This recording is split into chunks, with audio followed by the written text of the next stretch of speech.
Time for video. Holy fuck. Hello guys, Ancient Gameplays, I'm Fabio Pisco, and today we have an interesting video. The video is about the i5 6400 versus the i5 8400. It would be a normal video if the i5 6400 wasn't overclocked to 4.1 GHz. But how? Well, it's quite simple. I just have a modded BIOS on a Z170 motherboard, in this case the MSI Crate Gaming 3X I think, and well, with the modded BIOS I can overclock the CPU, any non-K CPU of the 6th series, any non-K CPU of the 6th series, I can overclock it with that modded BIOS via BCLK, so bus. So, and for the games tested we have Assassin's Creed Origins, Shadow of War, Rainbow Six Siege, Far Cry 5, and that's all for the heavy games. For the competitive games we have the CSGO benchmark map and DOTA 2 real gameplay. Resolutions tested as always are 720p, 1080p and 1440p. One more time, 720p is to simulate a higher end GPU. Since I only have my RX 480, consider the 720p on my GPU being like the 1080p on a GTX 1080 per se, or maybe a 1080, yes 1080, fuck 1080, yeah. The 1080p is the most common case since you will be almost all affected by GPU bottleneck instead of the CPU bottleneck, and the 1440p is just for the fun and for you guys to see how it performs. Another big question: can the older series, like the 6th and the 7th, in this case the 6th, compete with the latest Intel CPU generation? That's what we are going to see now.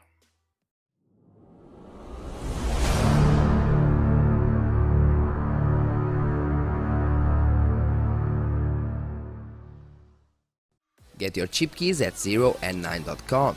Use my code to get 22% discount on Windows 10 and buy it for 12 bucks. The same applies to Microsoft Office 2016, where my code gives you 10% discount.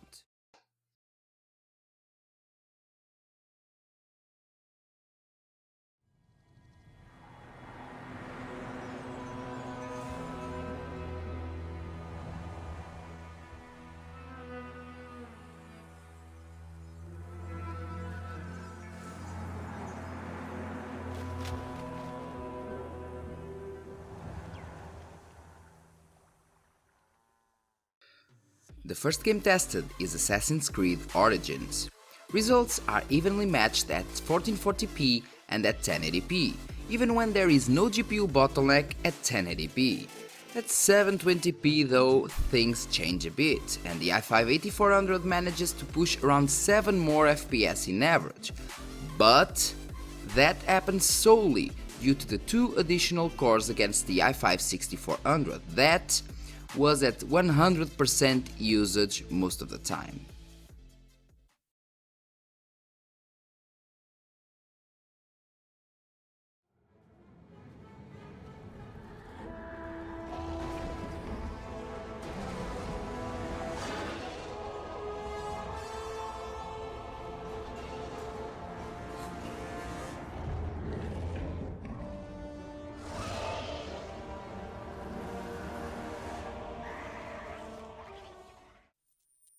Now on Shadow of War, we can see once again that even at 1080p and 1440p medium settings we get GPU bottlenecked with my overclocked RX 480, which is in most cases faster than an RX 580.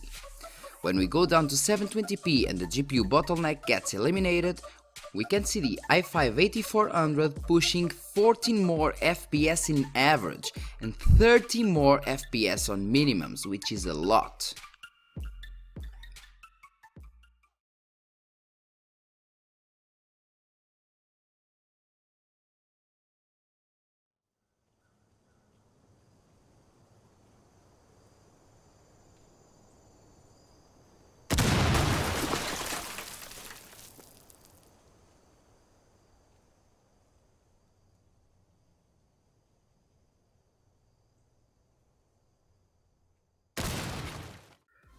On Rainbow Six Siege we can see that at 720p with my RX 480, which would be almost the same as playing at 1080p with, let's say, a Vega 64 or a GTX 1070 Ti, the i5 8400 gets around 14 more FPS in average, which is not really much percentage wise, but the real deal is the minimum FPS, where the i5 8400 is 35 more FPS, so above 35 FPS above the overclocked i5 6400.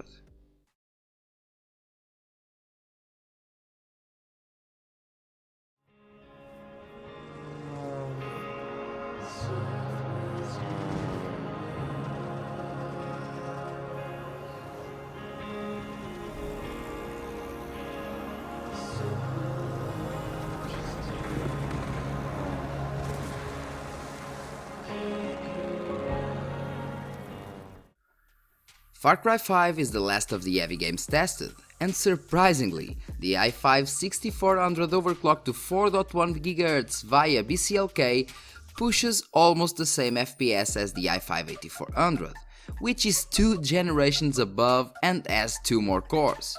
We can assume that in games that don't make use of 4 cores, the results will be almost equal.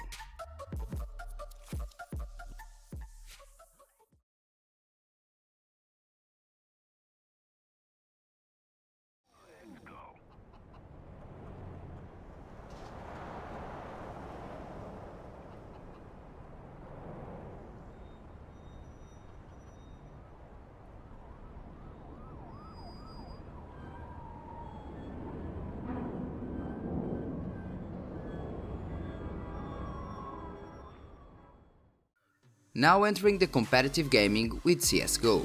And no, you are seeing well. The overclocked i5 6400 is able to push more FPS than the i5 8400. It seems that the CSGO prioritizes mostly clock speeds, hence the i5 6400 win. You may have seen in the side-by-side comparison that the i5 8400 had more FPS, but that is due to the i5 6400 losing more FPS than the i5 8400 while recording. Downward strike! The last game tested is DOTA 2. DOTA 2 is really interesting, because as we've seen in the i5 8400 versus the Ryzen 5 2600 video, which is in the description and on the card on the top right corner of the screen, DOTA 2 will achieve higher minimum FPS with higher clock speeds, while the average FPS won't change much. Interesting, huh? Let's now go to the resume.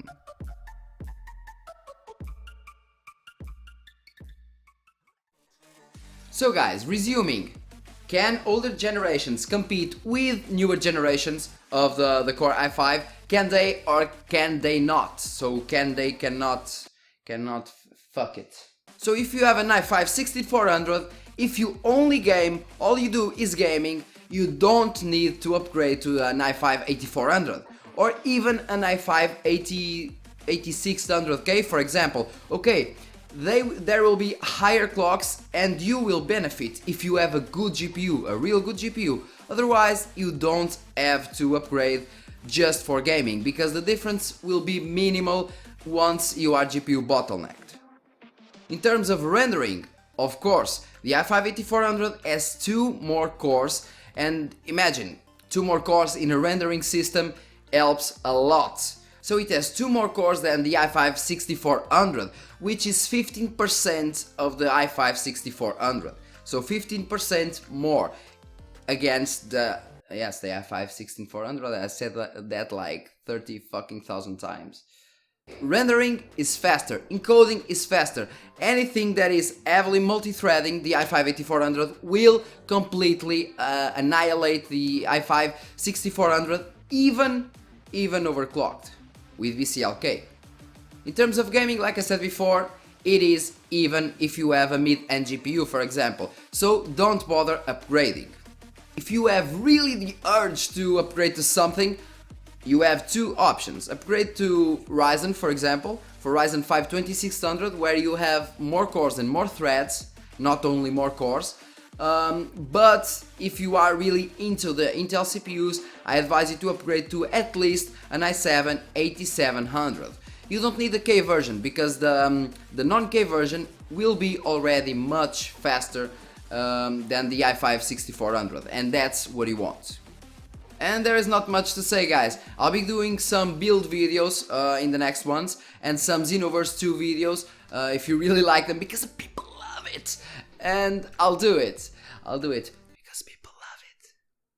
Anyway, that's all for today, guys. Don't forget, hit like, subscribe and share the video because that helps a lot. And follow me on the social media because I like you to follow me on the social media, because I'm cool.